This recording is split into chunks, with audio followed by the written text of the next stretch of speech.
Welcome to Island Baptist Church. Today's Bible study is Lesson 14 over the book of Isaiah, chapters 33 through 38. All right, y'all. Welcome. Final installment of, at least for this spring, get that off of there. Our study of Isaiah. We're in Isaiah chapter 33. And Isaiah is not broken in half, but it does have sort of a halving when you get to chapter 39, because basically up to chapter 39 is pretty much bad news. It's all, not all, but largely judgment, largely heavy stuff, largely pronouncements of doom and gloom, and God promising to do the things that He's, like I said, when He comes to fix everything, He's going to really fix it. So, and then the remaining 27 chapters are basically good news. And so it's sort of similar. You have 66 chapters. How many books do you have in the Bible? 66. And how are they broken up? 39 bad news, 27 good news. It's interesting that it's just broken up that way. Again, Isaiah, nor the rest of the Bible is written in any kind of chapters, but it's just interesting. I would say, because I don't believe in coincidence, it's not coincidental, but it seems very much coincidental. So we're going to be at least making it to chapter 38, so not necessarily 39, but we'll be breaking over hopefully next time that we're together. So we're going to be in chapter 33, but we're going to begin with a word of prayer, of course.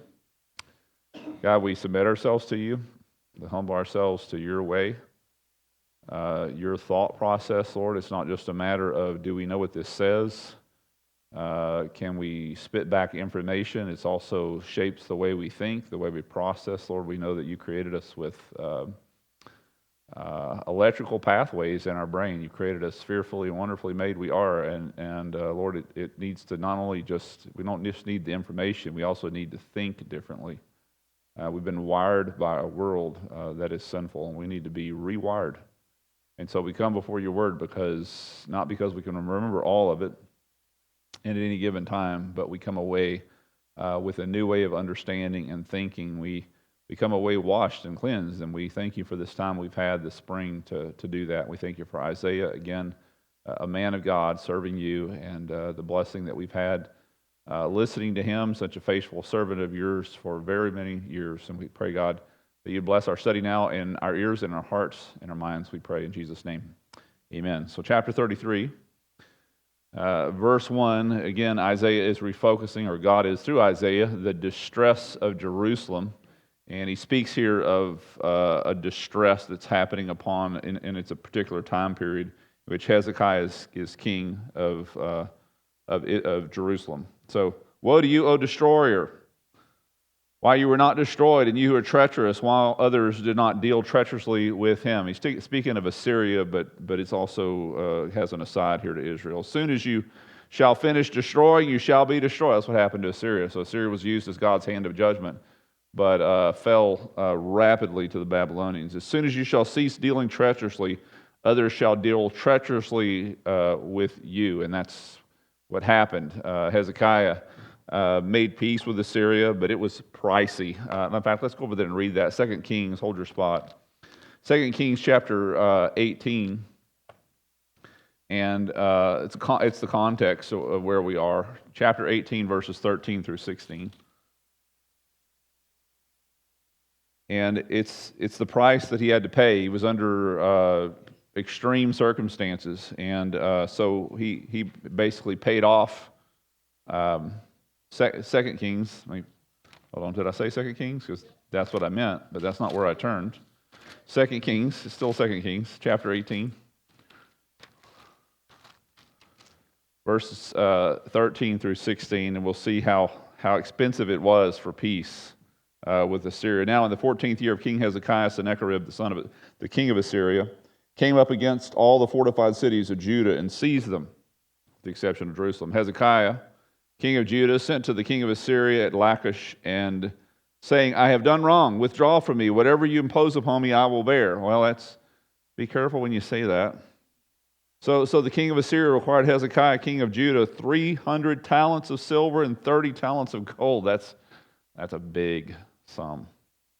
Hezekiah gave him all the silver which was found in the house of the Lord and the treasuries of the king's house. And at that time, Hezekiah cut off the gold from the doors of the temple of the Lord and from the doorpost which Hezekiah, king of Judah, had overlaid, and gave it to the king of Assyria. So like I said, it's a hefty price for peace, and Israel has been paying price, basically land for peace and other things for peace, for many years, and it hasn't worked, nor will it work permanently. There will be no peace until the Prince of Peace, and we've seen that. Down in verse 2, chapter 33, O Lord, back to Isaiah 33, verse 2, O Lord, be gracious to us.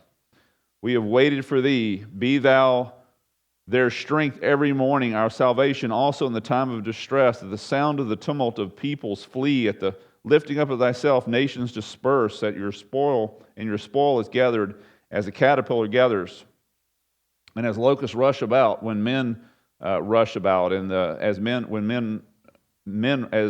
locusts rushing about, men rush about. And the Lord is exalted, for he dwells on high. He has filled Zion with justice and righteousness. Again, it's so many allusions in the book of Isaiah and really the Old Testament to Christ's reign on earth. There are over 1,800 specific references in the Old Testament to the reign of Jesus on the earth. I'm not talking about his return. I'm not talking about the tribulation. I'm talking about his reign. That's after his return, after the tribulation, his physical reign on earth for 1,000 years. Over 1,800 references in the Old Testament. So boy, that's and here's one of them. So he's talking about that time, the time of the millennial reign of Christ. The Lord is exalted, for he dwells on high. He has filled Zion with justice and righteousness. That's not true today, but it will be. He shall be the stability of your times, and a wealth of salvation, wisdom and knowledge. The fear of the Lord is his treasure. Behold, their brave men cry in the streets. The ambassadors of peace weep bitterly. He's going back to Assyria now.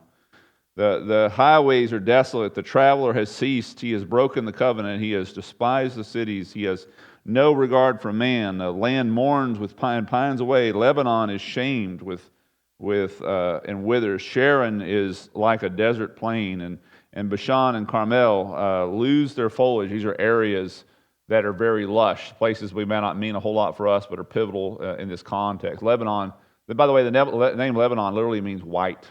Why would they call Lebanon white? Do you know?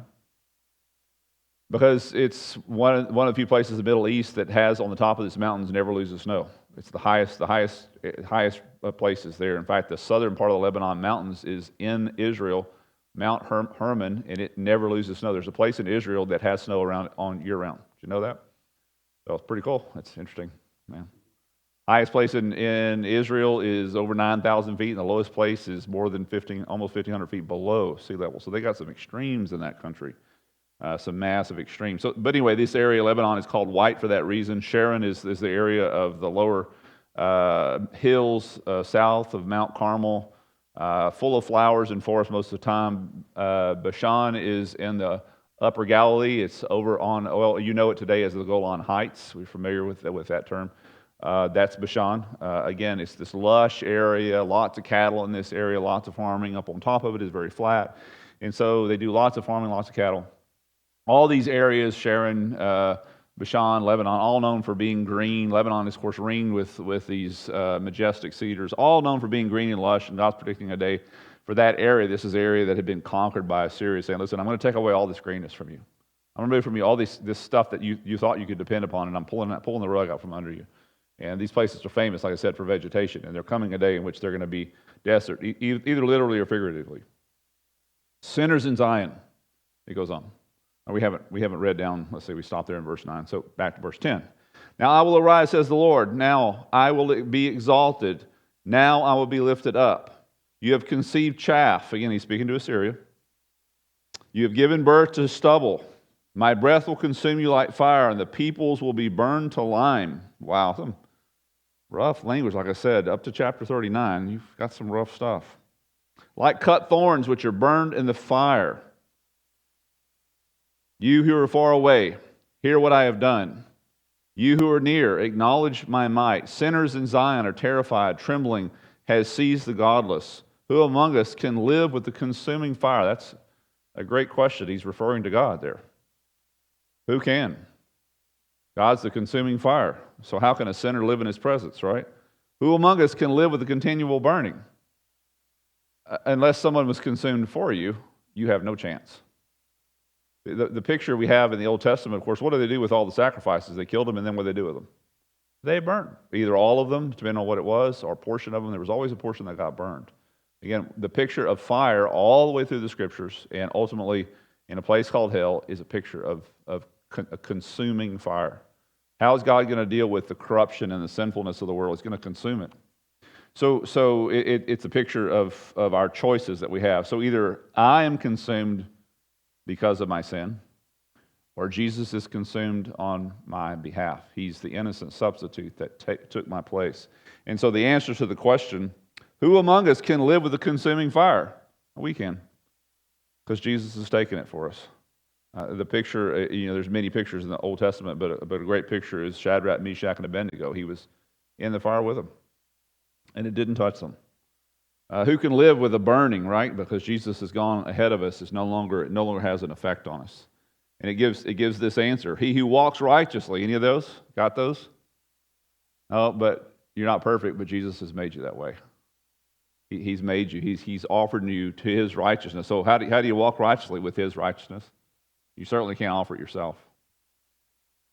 And speaks with sincerity. He rejects unjust gain and shakes his hands so that they hold no bribe. And he who stops his ears from hearing about bloodshed and shuts his eyes from looking upon evil. He will dwell in the heights.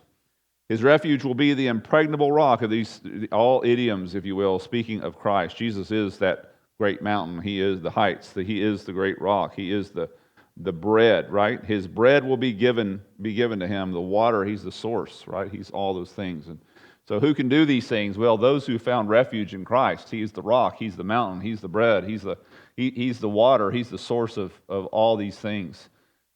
He is. And so it's a great picture, great, if you will, little picture album of who Christ is.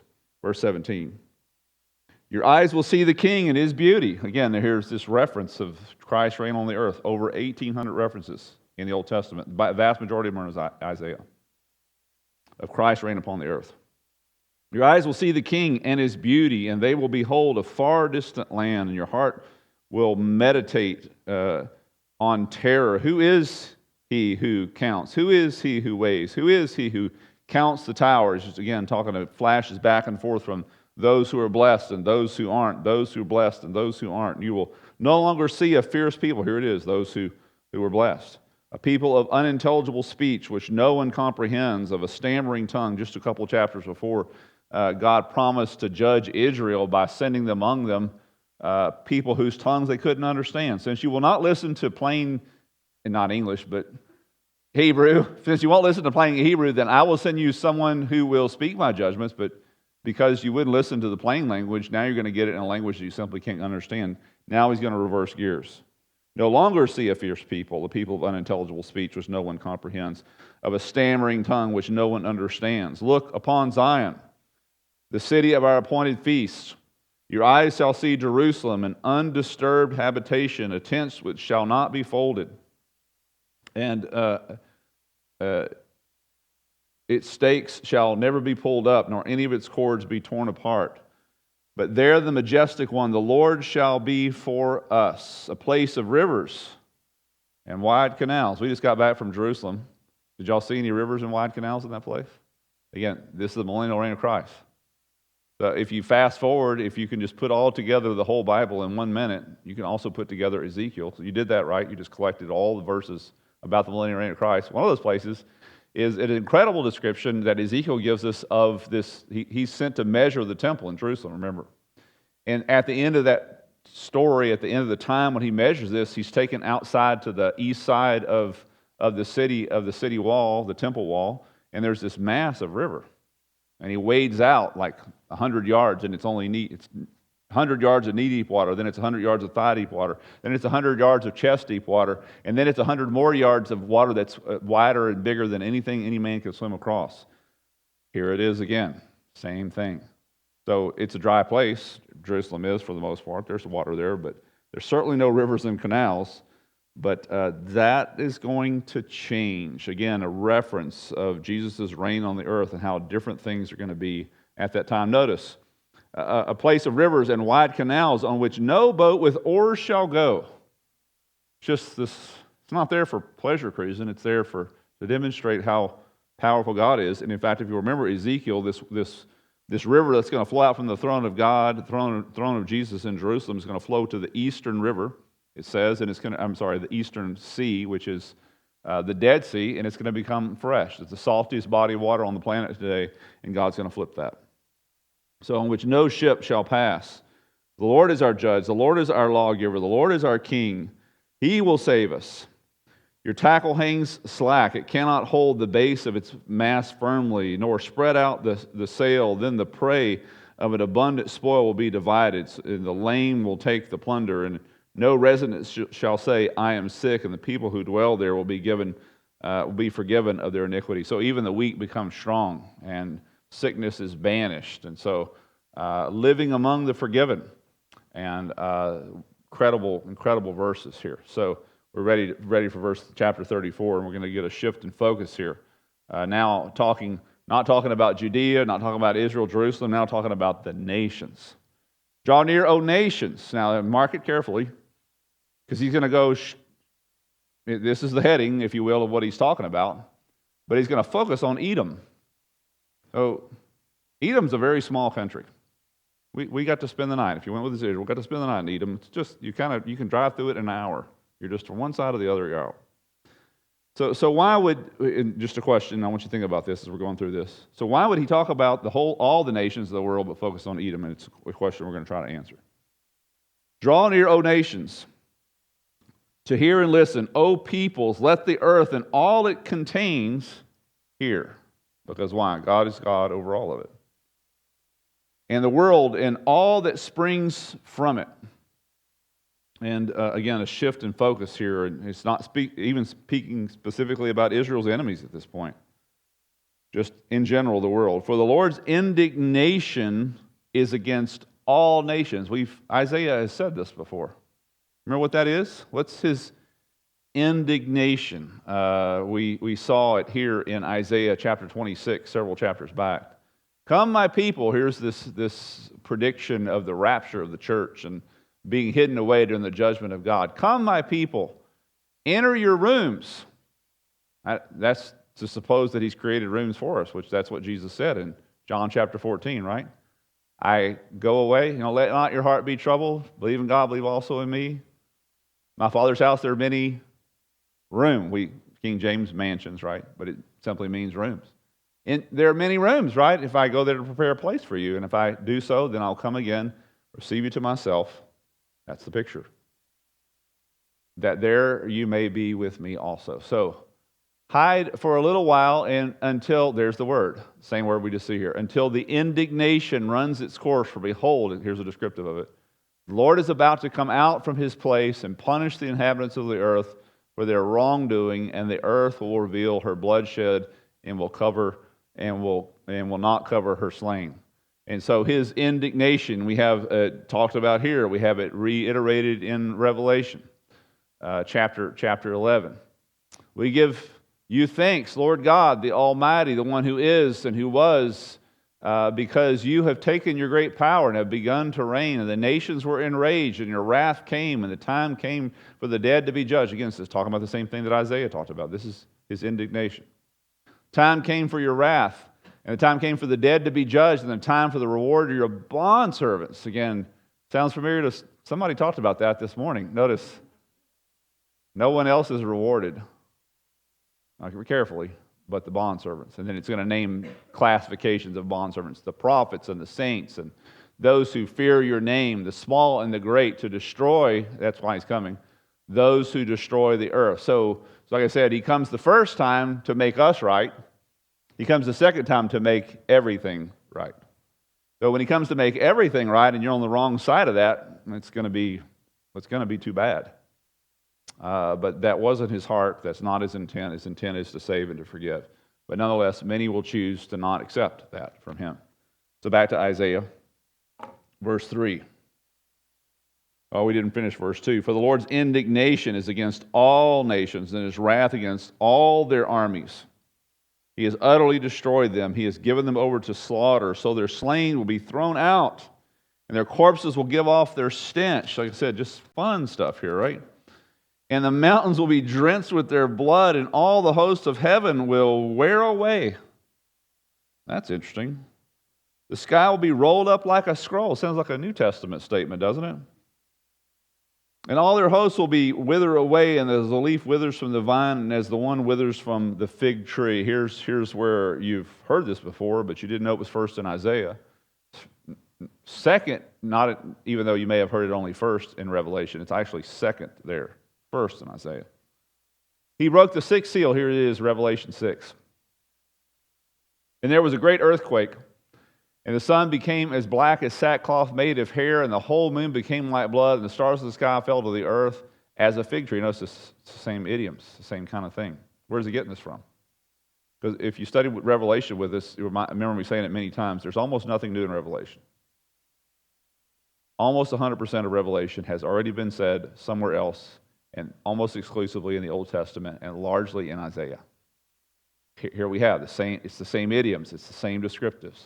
As a fig tree drops its unripe figs when shaken by a great wind, the sky was split apart, and like a scroll when it is rolled up, and every mountain and island was removed from its place. Again, there's some new stuff in there, but mainly not. Mainly something that Isaiah has already been saying, and so God warns of this. Almost nothing new in Isaiah. Most of it is just simply reorganized and resubmitted from the Old Testament.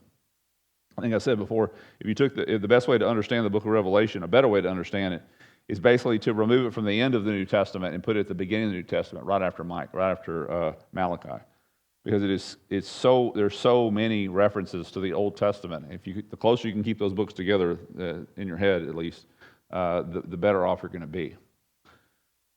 Verse 5, for my sword is satiated in heaven. Now, what is that? I thought Jesus was coming to the earth to fight this great battle. He is. So, what kind of battle's going on up there? We've already seen it. Remember, here it is, Revelation 12. There is a problem in heaven that has to be dealt with before Jesus comes to the earth. And here's the battle. There was war in heaven. Why? As I said before, in heaven, Michael and his angels waging the war against the dragon, the devil. What in the devil is the devil doing in heaven, right? What's he doing up there? He's doing his job, actually. His job is to accuse us. Because as long as God tolerates sinners without judging them, the devil has a right, and God allows him that right to accuse us. That's his job. His job is accuser. Satan exists because God allows him to. By the way, same is true for you. So you sin and aren't struck dead because God is being gracious to you. God has a system, and that system is playing out. But there is a process in this, and here's some of the end of that process. There's going to be a war in heaven, and there it is. The dragon and his angels waged war, and they did not prevail. Notice up there, not down here. And there was no longer a place found for them in heaven, and a great dragon was thrown down, to the serpent of old, who is called the devil and Satan, who deceives the whole world. And he was thrown down to the earth, and the angels were thrown down. Those that followed him were thrown down with him. So here we have this again, this whole something needed to be defeated in heaven in verse 5. My sword is satiated in heaven. That's the reason. Because it shall descend for judgment upon Edom. Why that place? What did they do? What's special about Edom? Of all the places on the earth, not Jerusalem, not Damascus, not Cairo, not Babylon, not any of those stuff. Why, when Jesus comes back, and that's the picture, it's satiated in heaven. Notice, so the battle starts there, and then he descends, if you will, upon Edom. Wow. Upon the people whom I have devoted to destruction. The sword of the Lord is filled with blood. It is sated with fat, with the blood of lambs and goats, with fat of kidneys of rams and of the kidneys of rams. And for the Lord has a sacrifice in Bozrah. That's a city in Edom. And a great slaughter in the land of Edom. Of all the places. It's like saying Brownsville. Why would you pick Brownsville? It's not big. Why would you pick a spot like that? Of all the places in the earth, why would you pick Brownsville? Why would you pick Edom? You need to ask the question. Wild oxen shall also fall with them, young bulls with strong ones, and thus, these are, in many cases, these are used as idioms of human beings. It probably is. It's hard to say. Young bulls with strong ones, and thus their land will be soaked with blood, and their dust become greasy with fat. Wow. Hardcore. Why Edom? What's happening in Edom? So first in heaven, may not have known there needed to be a war up there, but there it is very clearly in Revelation there needed to be a war there. And then apparently there needs to be a war at Edom. In fact, chapter 12 of Revelation gives us the answer, or at least some of the answers to both those questions. Here's what's going on with Edom. So when the dragon, again, this is chapter 12, is this very symbolic chapter. The dragon, of course, is the devil. The woman in this case is the people of Israel. The child that is born there in italics is talking about Jesus, the Messiah, who was born to the nation of Israel. When the dragon saw that he was thrown down to the earth, this is after the battle up there, right? So he's thrown down here.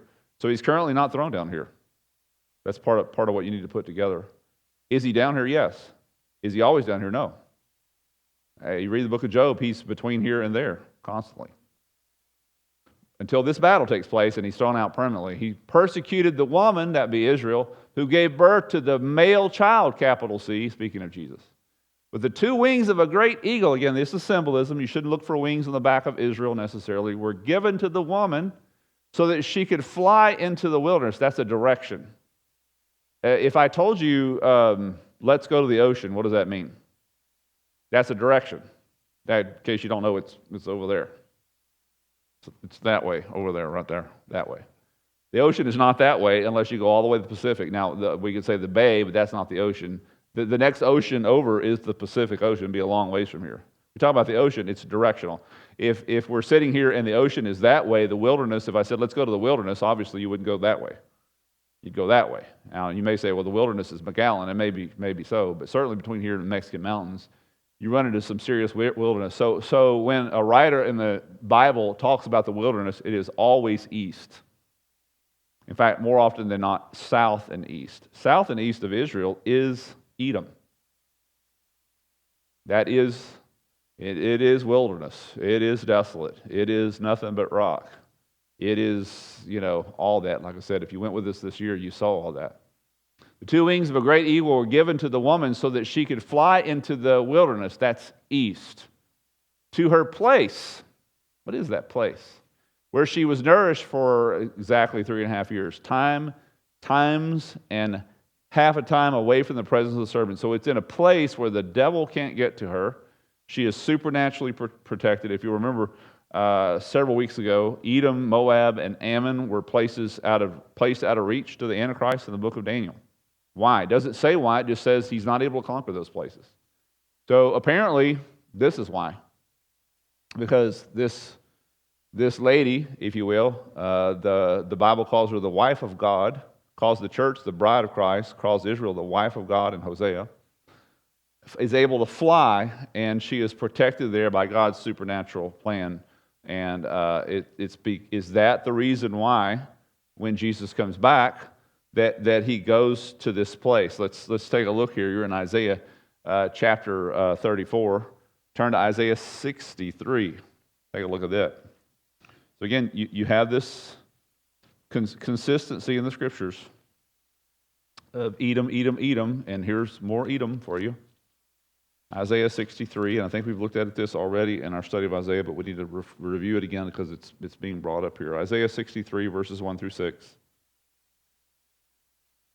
So the scenario is, first there's war in heaven, which Jesus is, his commander is Michael. He destroys Satan and his armies. They're thrown down to earth. And then Jesus descends at the end of the 7-year tribulation. He descends upon Edom, not Jerusalem.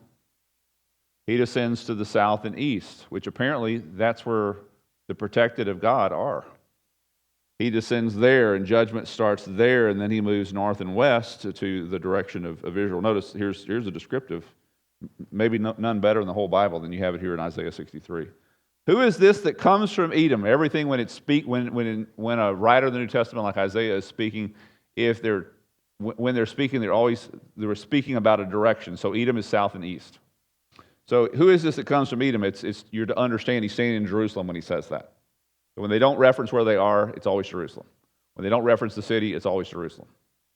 Who is this that comes from Edom as I'm standing in Jerusalem? With garments glowing colors from Bozrah. It's the same two places. So I got the country of Edom and the city of Bozrah, just like Isaiah said was going to be judged back in chapter 34. The one who is majestic in his apparel is asking the question, who is this coming up from that direction? Marching in the greatness of his strength. It is I who speak in righteousness, mighty to save. Can you guess who that is? Why is your apparel red? Oh, your garment's like one who treads the winepress. You would tread the winepress, and whatever you had on, every time you squash a grape, you get juice. You get juiced. It splatters all over you, and it's going to stain whatever you wear.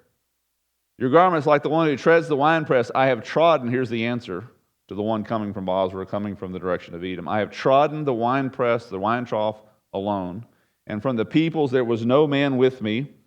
I also trod them in my anger. Oh, he switched from grapes to people, and he's stepping on them. I trampled them in my wrath, and their lifeblood is sprinkled on my garments. Very graphic. And I stained all my raiment, for the day of my vengeance was in my heart, and my year of redemption has come. And I looked, and there was none to help me, and I was astonished, and there was no one to uphold me. And my own arm brought salvation to me, and my wrath upheld me. And I trod down the peoples in my anger, and I made them drunk in my wrath, and I poured out their lifeblood on the earth. Wow, where does he come from? Edom. It's a direction. It's a direction. Again, a consistent direction that we find both Old and New Testament. The only thing that seems to make sense is that that's where this lady goes.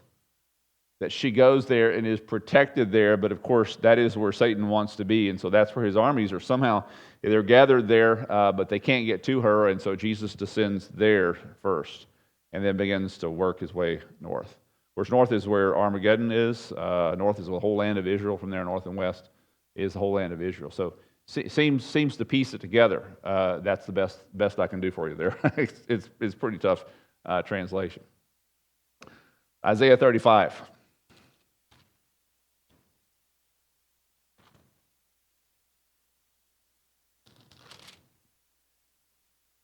Now, we didn't finish all of 34, did we? So it's just predicting what's going to happen. Again, this whole chapter starts off by talking about the nations. So, and then it gets very poignant talking about Edom. Why? Because it seems that's where all the nations are gathered. They're there. They're in the land of Israel. They're never does it say there's never the phrase the battle of Armageddon is not in your Bible. The battle, at least more than anything, you could say starts in Edom. But it's more likely or more commonly said to be held right outside the city walls of Jerusalem. Never says there's a battle. It says they're gathered there on the Armageddon. And I'm not saying there's not necessarily. There could be one. I'm just saying the Bible never says that there's a battle in that place. The battle is actually in Jerusalem and places south. So just as a point of reference. So, but again, talking about what's going to happen to this whole area, and I would think it would be idiomatic of the entire land. So I think we're in verse 7, right? No. Verse 8. Verse 9 now. So for the Lord has a day of vengeance, verse 8. And a year of recompense for the cause of Zion, and its stream shall be turned into pitch. Again, talking about Edom. But I think in broader reference to all the nations. And its loose earth into brimstone, and it is a land, and its land shall become a burning pitch. And it shall not be quenched night or day, and smoke shall go up forever, and from generation to generation it shall be desolate. None shall pass through it forever and ever. And it's going to talk about all these unclean animals that are able to dwell there. But pelican and hedgehog shall possess it, and owl and raven shall dwell in it, and he shall stretch over it the line of desolation and the plumb line of emptiness, and its nobles, there is no one there whom they have proclaimed king, who they may proclaim king, and all its princes shall be nothing, and the thorns shall come up in its fortified cities, nettles and thistles in its fortified cities. It shall also be a haunt of jackals and abode of ostriches, and the desert creatures shall meet with the wolves, and the hairy goat shall also cry to its kind, and yes, the night monster shall settle there and shall find herself a resting place, and the tree snake shall make its nest, and lay eggs there, and it will hatch and gather them under its protection. And yes, the hawk shall be gathered there, and every one with its kind. Seek from the book of the Lord and read. No one of these will be missing. So none of these unclean animals will ever cease to exist in this place. It's just a picture of curse. It's a picture of God just really, really turning himself against this land. Seek from the book of the Lord and read. Not one of these will be missing. Not one will lack its mate, for his mouth has commanded, and his spirit has gathered them, and he has cast the lot for them, and his hand has divided it to them by line, and they shall possess it forever. From generation to generation they shall dwell in it. And so this horrible pronouncement upon this land, it's again, I think it's not just referring to Edom, it's referring to any of these nations that have risen up against Israel, because God is going to judge them. Chapter 35. Again, a major shift in language here. We've gone from big bad cursing to real great promised blessing upon Israel. The wilderness and the desert will be glad. So there's a part of the wilderness and desert that's going to have this horrible curse, the direction of Edom, and then there's another part, the Arabah, which is the southern part, or the western, due east part, towards the Sea of Galilee and towards the Dead Sea. Will rejoice and blossom like the crocus, and it will blossom profusely and rejoice with rejoicing, and the shout of joy, and the glory of Lebanon will be given to it, and the majesty of Carmel and Sharon. These are the same references he referred to before. They're going to go completely bad. Now they're going to be completely good. They will see the glory of the Lord and the majesty of our God. Encourage the exhausted and strengthen the feeble, and say to those who with anxious heart, take courage, fear not. Behold, your God will come with vengeance, and the recompense of God will come, but he will save you. Then the eyes of the blind will be opened. Again, this is the millennial reign of Christ, so he's going to be abolishing illness and these other things. The eyes of the blind will be opened, the ears of the deaf will be unstopped, the lame will leap like the deer, the tongue of the dumb will shout for joy, the waters will break forth in the wilderness, and streams in the Arabah. And the scorched land will become a pool, and the thirsty ground springs water, and the haunt of the jackals in its resting place. Grass becomes reeds and rushes, and a highway will be there, a road, and it will be called the highway of holiness. It's just, you're getting reference after reference after reference to what it's going to be like as Christ reigns on the earth. Highway will be there, called the highway of holiness, and the unclean will not travel on it. It will be for him who walks that way, and fools will not wander on it. And you got to wonder, that eliminates about 99% of the world today, as it is. Again, we have a room full of fools today, don't we? But God has made us wise in Christ. No lion will be there. Again, probably you're not so much the animal as much probably because lion and a scorpion often are idiomatic of demons and Satan himself. No lion will be there, nor will any vicious beast go up upon it. These will not be found there, but the redeemed will walk there. The ransomed of the Lord will return and come with joyful shouting to Zion, with everlasting joy upon their heads, and they will find gladness and joy, and sorrow and sighing will flee away. Again, this constant reference of the things that God's going to do in the end. And so we kind of reach this place now. There's a huge change. Isaiah has been basically Hebrew verse and rhyme, which is not, they don't rhyme according to our ears. They're Hebrew parallelism, and he's been using all different types of rhetoric up to this point. Now he's going to be using narrative.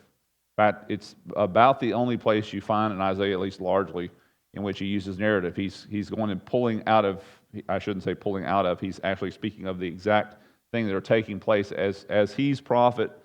Hezekiah, the lion's share of Isaiah's ministry is during Hezekiah's reign on earth, and Hezekiah reigns, I believe 30 years. So it came about, and we're going to read this narrative, and part of this we read last time, chapter 37. We're going to read chapter 36 because it's a beautiful story of how God delivers and how difficult times were for them. And so we're going to read it rather quickly, and we're going to just skim chapter 37 because we did read it together last time about how God comes through and how he judges the Assyrians, 185,000 struck dead at the end of this story. Then it came about in the 14th year of King Hezekiah, Sennacherib, king of Assyria, came against all the fortified cities of Judah and seized them. So this is the second time he's come and done that. So the first time, Hezekiah got him to leave because like I said, he cut a deal with him. And now he just decided, hey, you know what, I'm just going to take over the whole, I don't care if y'all are paying your bills or not, we're just going to come and take over the whole thing. So here he comes. And the king of Assyria sent Rabshakeh from Lachish to Jerusalem to King Hezekiah with a large army, and he stood by the conduit of the upper pool on the highway of the fuller's field. So as we came out from King Hezekiah's tunnel there, and there was that area there where there was a pool there, just below that is where he is. So as we came out and walked up the side of those, for those of us who went to Israel with us and went through the tunnel, you were right there at that spot. Then Rabshakeh said it's the lowest spot by the way of the city of David, and so they're able to come up to that spot and able to speak, talk to people on the wall. It's a spot where that could be done. So they're in that spot, and then Eliakim the son of Hilkiah, who was over the household, and Shebna the scribe, and Joah the son of Asaph the recorder came out to him. So they're on the wall listening to the threats of the Assyrians. And Rabshakeh said to them, say now to Hezekiah. Hezekiah isn't there, he's up in the palace or in the temple. Thus says the great king, the king of Assyria, what is this confidence that you have? So he's there to persecute them. And you can hear, I would recommend this passage. It's a good meditation to see how the devil messes with us. You want to know how the devil works and messes with your mind? This is a good one, because this is what he does. He throws a lot of half-truths. He throws a lot of threats. He tries to scare you. He tries to make you think you're not on the right path. And this is a good one to meditate on. And we don't have time for you to meditate right now. We're just going to read it. But I would recommend your time spent here. Say now to Hezekiah, thus says the king of Assyria, the great king, the king of Assyria, what is this confidence that you have? I say your counsel and your strength for war are only empty words. Now on whom do you rely, and that you have rebelled against me? Behold, you rely on the staff of this crushed reed. Remember, they try to make a deal with Egypt, and he's throwing that in his face. And that wasn't smart. They shouldn't have done it. And by the way, when the devil comes to your house, he's going to bring up all your dirty laundry, all the stuff you shouldn't have done. That's just the way he works. He doesn't forget that stuff. He's going to bring it back up to you. He's going to try to demean you. He's going to try to make you think that you didn't make it then. You made a bad decision now, and you're going to make a bad decision now. And again, this is his MO. You rely on that staff, that crushed reed, even on Egypt, on which if a man leans, it will go into his hand and pierce it. And so is Pharaoh, king of Egypt, to all who rely on him. They've already broken off the deal because God told them to, but he's again bringing up the fact that they made a mistake. But if you say to me, we trust in the Lord our God, is it not he whose high places, whose altars of Hezekiah have taken away? What were these high places for? They were for pagan worship. See, he's preying on the possibility that, maybe that was right. Maybe we shouldn't have taken away those things. My brother, not to make fun of the Catholics, but we grew up in a place where, it's true here too. The Catholics would have, sometimes they would have these little idols they would put on their dashboard of their car. And, they would kiss it so that it would bless whoever the saint was, Virgin Mary or something like that. And I remember one time we were in a really bad place and the car wasn't working and and it was pouring down rain and everything. And he said, if I had the Virgin Mary at this point, I think I probably would kiss her too because I don't want to offend anybody at this point. And anyway, it became a big joke for us because, of course, we wouldn't do that. But it's almost like, maybe we shouldn't have got rid of the Virgin Mary. I don't know. Maybe things have gotten bad for us. He's just preying on the possibility that they would have in their ignorance, if you will. He's preying on that. He's hoping that they'll fall for that. Is it not he who removed these high places? Well, they weren't high places to God, but he's making that accusation. And has said, Judah and Jerusalem shall you worship only before this altar. If he did say that, which he did, he was correct in that. They shouldn't have been worshiping anywhere else. Hezekiah was following the scriptures, but he's preying on the possibility, and it was a good possibility, that the people didn't know the scriptures. If you don't know the Bible, guys, I'm telling you, the devil is going to mop the floor with you. And he's really working through this guy to do that with Israel, the Israelis here. Now, therefore, come and make a bargain with my master, the king of Assyria. So he's asking to compromise. The devil is a guy who will work with you. I mean, come on. I'm your friend. We can work this out. It's going to be good. You'll be okay. Don't give in to that. Come make a deal, bargain with my master the king, and I will give you 2,000 horses if you're able to, on your part, set riders on them. How then can you repulse one official of the least of my master's servants and rely? So all this fear and intimidation. And rely on Egypt for chariots and for horsemen. And have I now come up without the Lord's approval? So that's the other thing the devil's going to say to you, is this is the Lord's will for your life. That's why you're feeling all this pressure, because you're actually fighting the Lord. Nothing but a liar. Nothing but a liar. But I not come against without the Lord's approval against the land to destroy it. The Lord said to me, go up against this land and destroy it. And Eliakim and Shebna and Joah the son of said to Rabshakeh, speak now to your servants in Aramaic. He's speaking in Hebrew. For we understand it, and do not speak to us in Judean, in Hebrew, in the hearing of the people who are on the wall. We don't want them to understand what you're saying, because this is scary stuff. And Rabshakeh said, has not my master sent me only to your master and to you to speak these words, and not to the men who sit on the wall, doomed to eat their own dung and drink their own urine? Because that's what happened in a siege. Just a picture of how ugly things could get. Rabshakeh stood and cried with us. So they said, shh, keep, just talk to us. And so he pulls out this megaphone and starts yelling at everybody, saying, hear the words of the great king of Assyria. Thus says the king, do not let Hezekiah deceive you, for he will not be able to deliver you, nor will let Hezekiah make you trust in the Lord. It's the devil's voice. Lord will surely deliver us, Hezekiah is saying. The city shall not be given into the king of Assyria. Do not let Hezekiah, listen to Hezekiah, for thus says the king of Assyria, make your peace with me and come out to me and eat each of you with his own vine. And it's the devil. Walking with the devil's the easy life, don't you know?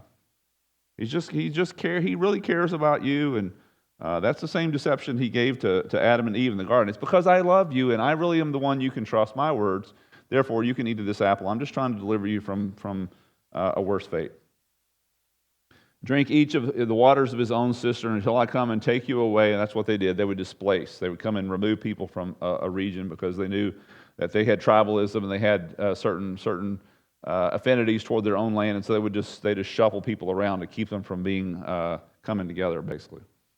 Because people get really, in their own land, people get really nationalistic. So not a bad move if you're going to attack and take over a bunch of people, by the way. Until I come and take you away to the land like your own, the land of grain and the new wine and the land of bread and vineyards. And they actually did do that. The Mesopotamia is a land like that. Beware lest Hezekiah mislead you, saying, the Lord will deliver us. Again, he's directly contradicting what God has said to them. Again, the devil has no fear of that. Has any one of the gods of the nations delivered his land from the hand of the king? Where are the gods of Hamath and Arpad? Where are the gods of Sepharvaim? Where then have they delivered Samaria? Have they delivered Samaria from my hand? Which is, by the way, the northern part of Israel. Of course, they were all full of foreign gods, not the God of Israel. Who among all the gods of this land have delivered their land from my hand, that the Lord should deliver Jerusalem from my hand? But they were silent and answered him not, for the king's commandment was, do not answer the king. And then Eliakim, the son of Hilkiah, who was over the household of and Shebna, the scribe of Joah, the son of Asaph, the recorder, came to Hezekiah with their clothes torn and told him the words of Rabshakeh. So it's not only in the words, but also they had it written out and they handed it to him. And we read basically last time, we were in 2 Kings last time, we read chapter 37.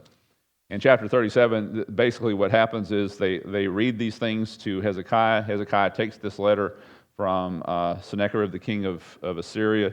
He takes and places it on the altar in the temple and says, God, I mean, if you don't intervene for us, what can we do?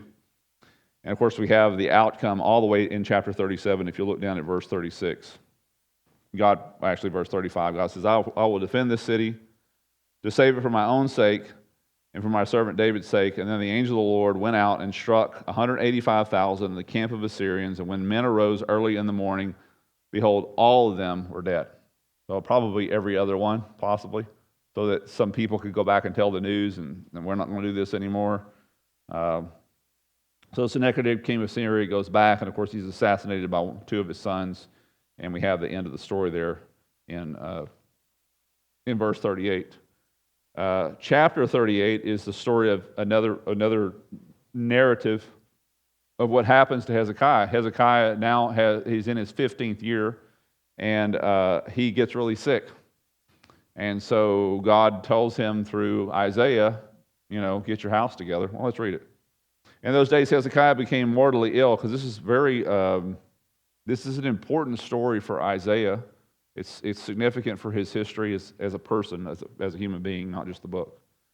In those days, Hezekiah became mortally ill, and Isaiah the prophet, the son of Amoz, came to him and said, "Thus says the Lord, set your house in order, for you shall die and not live."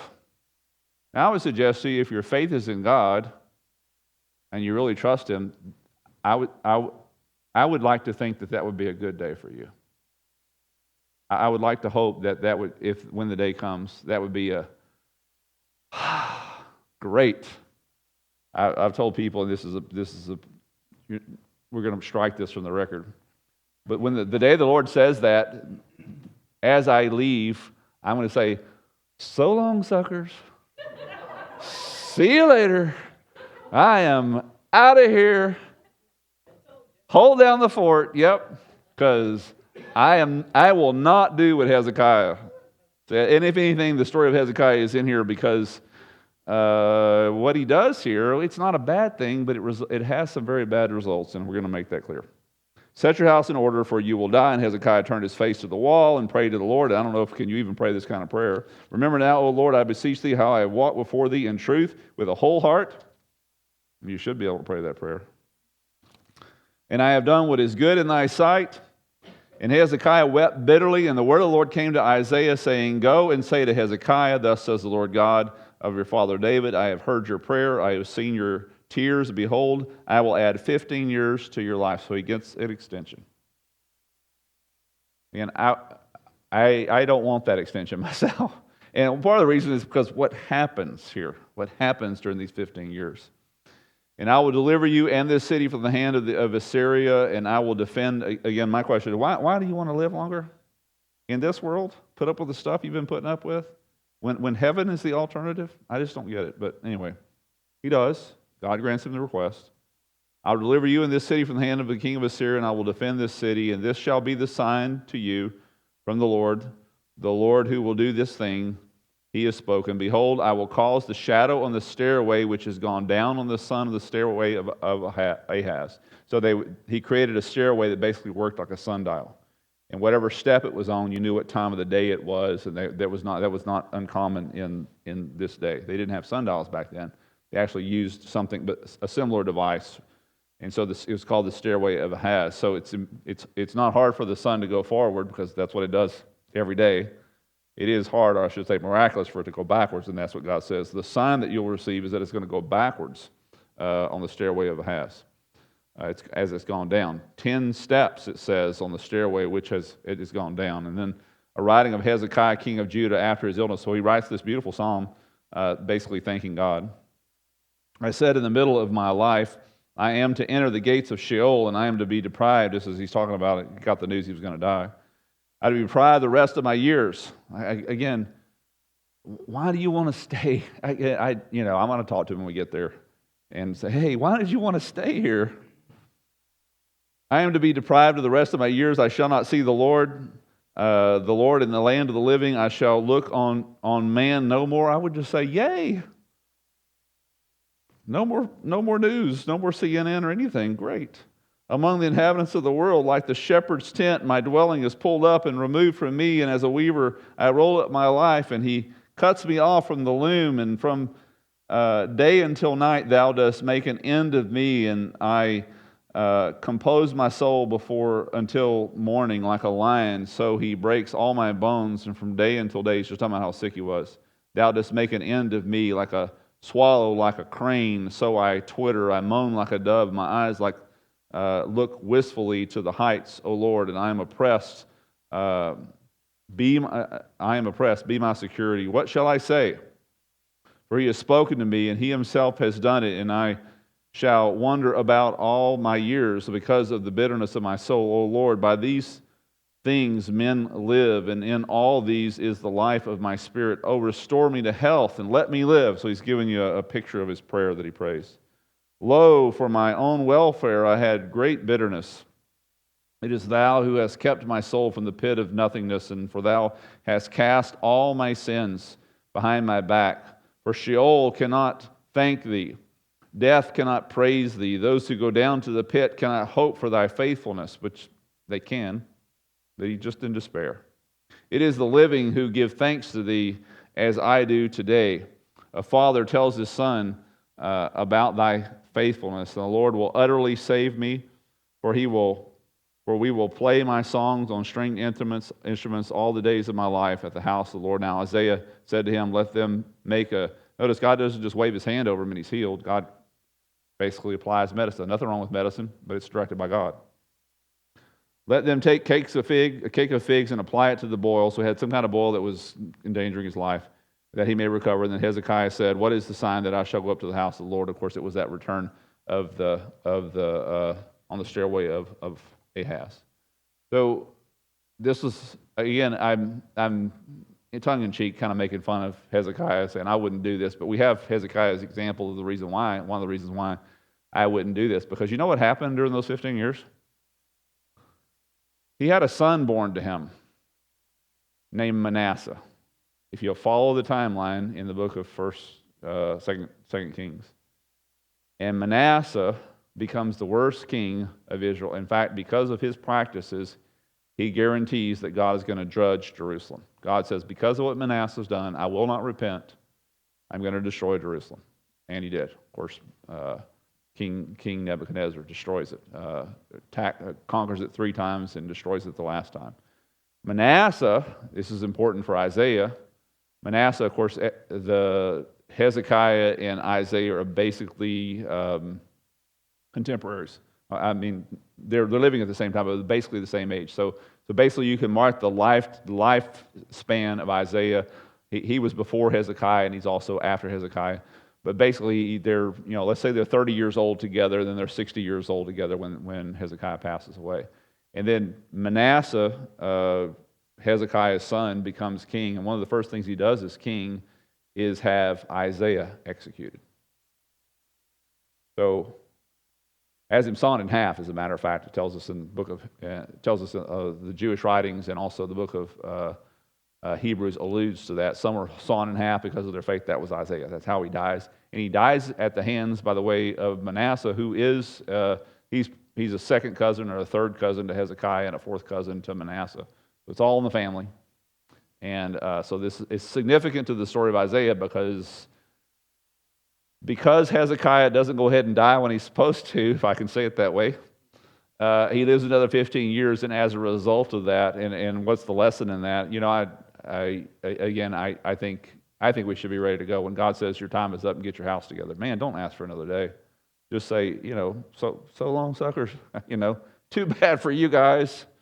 I'm so glad to be out of here. It ought to be our attitude about when God says it's done for us. It ought to be our attitude instead of saying, why? Again, my question is, why do you want to stay here any longer than God wants you to stay? God gives us grace to live, the grace to die.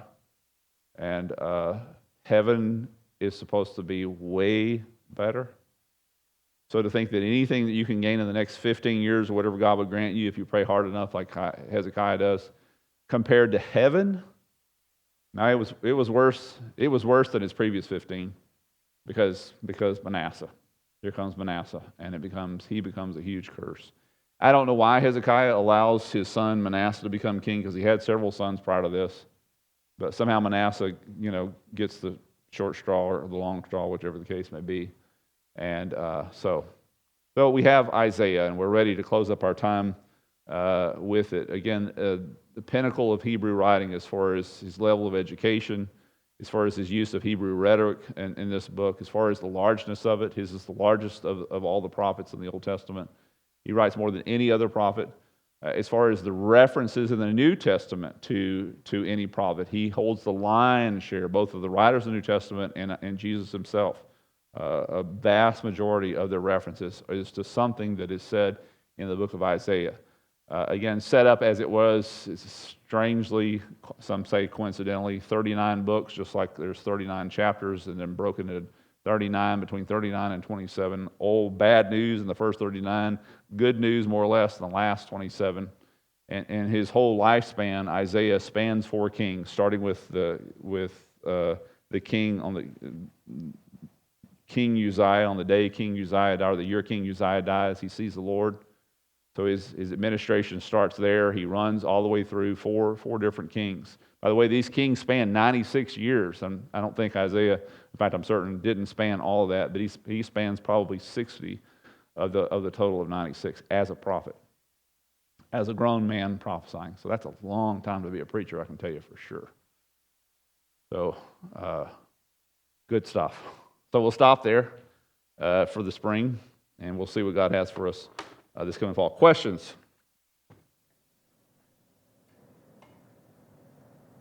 Yes, sir.